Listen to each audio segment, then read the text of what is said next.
blessed Sabbath to you and family. My name is Thokoza, and guess what? Today is Global Youth Day and we are at Thokoza. Quite surprised, why are you not here? I hope and you are doing the Lord's work with your church.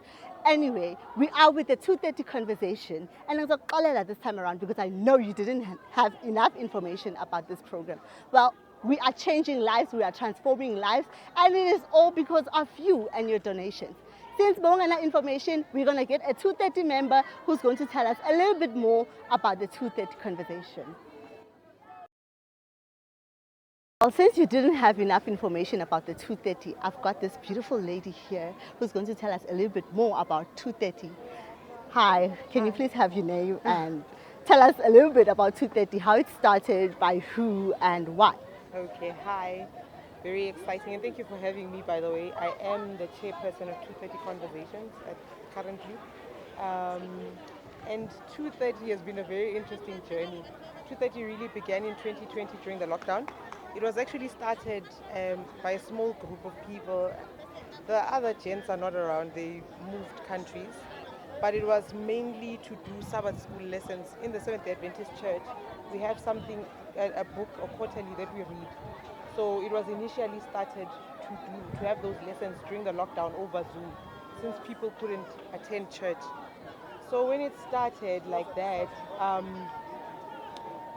people started brainstorming, and when they brainstormed, they came up with, let's move it from the Sabbath school lesson, because churches already have a program like that, where there's Sabbath school, then there's divine service and all of that, right?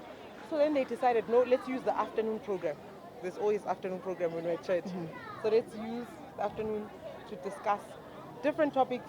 That's why it's called Conversations. Oh, nice. And they decided, the ones who initially started it, they decided they should start it at 2:30. That's why it's called 2:30 Conversations. So the person who actually coined it 2:30 is here. Her name is Melissa. Oh, okay. Yes. So then they moved from having conversations during the quarterly lessons to the afternoons. And we've discussed over 100 topics from there. So then the team, obviously 2:30 is busy shaping itself. Honestly, it really doesn't belong to the founders. The founders who would have been Ta, Ashley, Melissa, and the other guys, I'm not sure their names right now. Anyway, then we started joining, the rest of us, from 2020 into now. And we had those conversations. You can check us out on our social media pages, 2:30 Conversations SDA. YouTube, you'll have all the recorded conversations we've had with different people, anybody with an interesting story, really. From gender-based violence to whatever you can think about, just check there. And then, when the world started opening up, like after 2021, we realized that we were going to become irrelevant. I mean, the world is opening, no one has time to be sitting at home at 2:30 on a Saturday, Then we decided, let's find something else that is meaningful. 2:30 has always had a dream to help children, young people, have access to education, which is eventually where we're going. So then we decided maybe we should start by doing community outreach, like what we're doing today. Welfare, charity donations, And then, yes, we started, our first drive was in 2022, March. That was the first one, and we're on to our 8th one. How many people were you feeding? We started off with 50 families, and we have grown to 300. Wow, yes. We praise God. We praise God. We've grown to 300 families. We've added a soup kitchen to it. We've added a kiddies place, as you can see. Now there's a kiddies corner. We are also hoping to grow it into spiritual affairs as well, for the community. And we want to now start creating a database, not just to go to informal settlements and just feed them that day and leave them, but we want to grow relationships with them.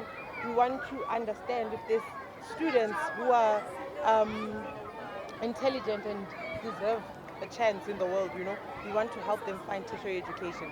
So we have a lot of dreams, but God has carried us till now. Amen. And He's done so much. Amen. I want to say, if somebody doesn't know God, look at 2:30.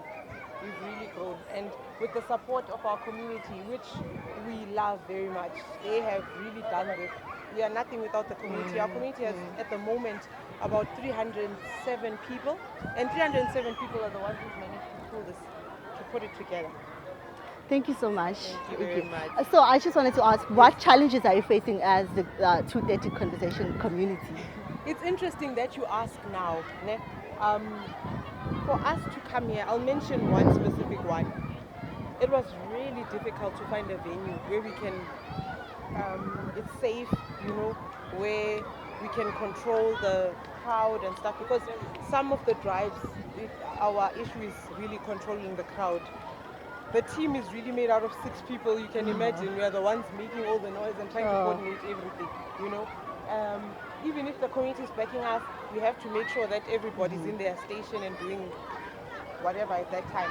So our challenges are really people, managing a whole crowd, and finding, which is a new challenge, finding venues that actually can accommodate this, is really difficult. Sometimes it's even political, and we're not political people. We just want to, do what we're doing and go home. So yeah, those are the kind of challenges that we have. Is there a way you would like to ask the church or the community at large to help you? Well, the community can help us with donations, Donations are always welcome, We will always accept clothing, we'll always accept money, we'll always accept hands. We need a lot of strength to pull this off. It's over a month of planning, for one day, so you can imagine. So we would appreciate donations, a helping hand, identifying communities that have a need, so we can create a database. Yeah, that's really... This is done by a group of young people. We would really appreciate if the church remembers them in their prayers to continue doing this amazing work. Please don't forget to follow 230 Conversation on Facebook, Instagram, YouTube, and TikTok. Yes. Over here we have Ubab Zulu, who is part of Meals on Wheels, which is an Adventist platform that donated to us Ogudla and their kitchen, and we are really grateful for that. Bab Zulu, how are you? I'm good, how are you? I'm well, thank you. Could you kindly tell us a little bit about Meals on Wheels? What is it all about? Who started it and why? I don't have all the details, but I'm told Meals on Wheels was started by one person, a white person in East London in 1964. He started by doing this thing of making soup and distributing to the community. And what I can tell you, today, Meals on Wheels has grown to all the provinces, and we have got about 200 fleet of cars. Yeah, so it has grown a lot, and I think that's all that I can say about the history that I know. So myself, I started working for Meals on Wheels as a volunteer. That was around 2010. Wow. At Brixton Meals on Wheels. So what happens, Meals on Wheels operates from there is a Meals on Wheels warehouse at City Deep where the food was cooked. So the warehouse, that it supplies the branches, because Meals on Wheels has got branches all over, what can I say, all over Gauteng province. So the branches, they come to collect food that is donated by the individuals, companies, and the like. So at this moment, they donated the food that was cooked. 230 Conversation came to assist. So we are happy for this partnership that has started between Meals on Wheels and 230 Conversation. Thank you. We are grateful for that. What are Yes. some of the challenges that you are facing as the Wheels on Wheels community? I think the greatest challenge that is there is that now there are many people that are suffering especially after COVID. And Meals on Wheels now, they can't cope up because some of the donors, even that were donating to Meals on Wheels, they reduced their donations due to the effects of the COVID. And as a result, Meals on Wheels now, they can't manage to do as they used to do before the COVID. So I think the biggest challenge that is there is lack of donors. Lack of donors because there is too much of demand, but lack of donations. How would you like the community to assist in terms of donating, volunteering? How can they reach out to you? The community can assist by going to the website of Meals on Wheels, maybe be able to speak to the relevant authorities, or you can just send an SMS. Most of our vehicles, they've got that SMS. You donate 15 rand, SMS Meals on Wheels to 39055. Thank you. And that will make a big difference. Thank you so much. Thank you. Meals on Wheels. Is it only limited to Adventist or it's broad? No, Meals on Wheels runs under the Seventh-day Adventist, but when it comes to donating, we don't select. We donate to any community, be it you are Seventh-day Adventist or you are not Seventh-day Adventist.